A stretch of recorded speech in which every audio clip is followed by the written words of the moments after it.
हां, बरं झालं.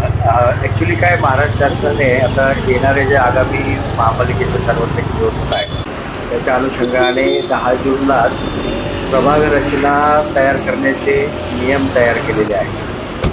त्याला प्रभाग रचना तयार करण्याचे नियम 2025 असं नाव त्यांनी दिलं. नंतर 23 जूनला याच्या सुधारित कालबद्ध कार्यक्रम की कशा पद्धतीने प्रभाग रचना किती कालावधीमध्ये पूर्ण केली पाहिजे याचा कार्यक्रम दिलेला आहे. शिवाय त्याचे काही मार्गदर्शक तत्त्व दिलेले आहेत की प्रभाग रचना तयार करताना काय काय गोष्टी विचारात घेतल्या पाहिजेत, जसं की रस्ते, बाउंड्री, प्रगणकगण ह्या सगळ्या विचारात घेतल्या पाहिजेत. आणि याचे मार्गदर्शक सूचनांचा विचार करून 31 जुलैपर्यंत आपल्याला प्रारूप प्रभाग रचना तयार करायची आहे. आणि ही प्रारूप प्रभाग रचना शासनाला आम्ही सादर करू.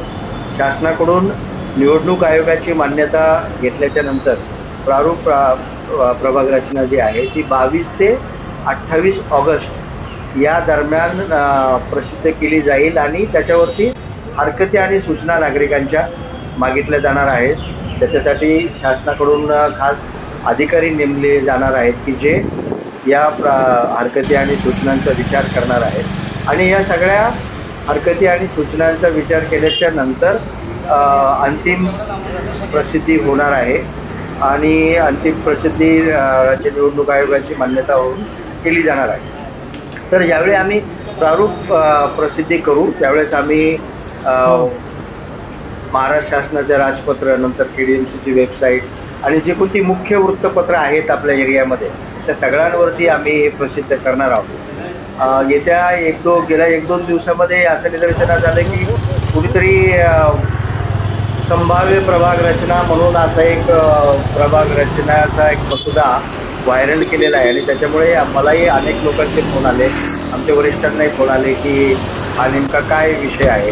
तर त्या निमित्ताने मी आपल्या सर्वांच्या माध्यमातून हे सर्व नागरिकांना विनंती करू इच्छितो की आम्ही महापालिकेने कुठलीही प्रारूप प्रभाग रचना अद्याप प्रसिद्ध केलेली नाही. महापालिका स्तरावरती प्रशासनाकडून अत्यंत गोपनीय पद्धतीने हे कामकाज सुरू आहे आणि शासनाने जी कालबद्ध कार्यक्रम निश्चित केलेला आहे त्याच्या अंतर्गत आम्ही ही प्रभाग रचना प्रसिद्ध करणार आहोत. त्याच्यावरती हरकती घेण्याचा आपल्या सर्वांना अधिकार आहे. त्यामुळे आपण कुणीही या जे कोणी गैरसमज करून देतात त्यांच्यावरती आपण विश्वास ठेवू नये आणि त्यांच्याविरुद्ध सुद्धा कायदेशीर कारवाई करण्याचा आम्ही निश्चित केलेला आहे आणि ते आम्ही करत आहोत. कृपया अशा कुठल्याही व्हायरल झालेल्या बातम्यांवरती आपण विश्वास ठेवू. धन्यवाद.